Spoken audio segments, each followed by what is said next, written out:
રાજ્યભરમાં આરટીઓના motor vehicles ડિપાર્ટમેન્ટના technical ઓફિસર્સે આજથી હડતાલ શરૂ કરી છે. ટેકનિકલ ઓફિસર એસોસિએશનના જણાવ્યા અનુસાર છેલ્લા કેટલાય સમયથી તેમની વિવિધ માગણીઓ પેન્ડિંગ છે, પરંતુ સત્તાધીશો દ્વારા કોઈ ઠોસ પગલાં લેવામાં આવ્યા નથી. ત્યારે સોમવારથી કર્મચારીઓએ નો લોગિન ડે અભિયાન શરૂ કર્યું છે. હડતાલના ભાગરૂપે વલસાડમાં આરટીઓ કચેરીમાં હાજર રહ્યા હતા, પરંતુ સિસ્ટમમાં લોગિન કર્યા વગર વિરોધ નોંધાવ્યો હતો.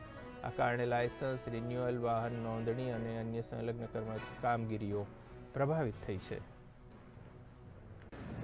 અમારે આરટીઓ ઓફિસર એસોસિએશન તરફથી જાહેર કરવામાં આવેલ વિવિધ આંદોલન કાર્યક્રમો અંતર્ગત અમે આજે નો લોગિન ડે આંદોલન કાર્યક્રમ જે રાખ્યો છે તે અંતર્ગત અમે ઓફિસ ખાતે ફરજ ઉપર તો હાજર રહી લોગિન પોતાના આઈડીમાં લોગિન નહીં કરી અને વિરોધ નોંધાવી આંદોલન કરી રહ્યા છીએ.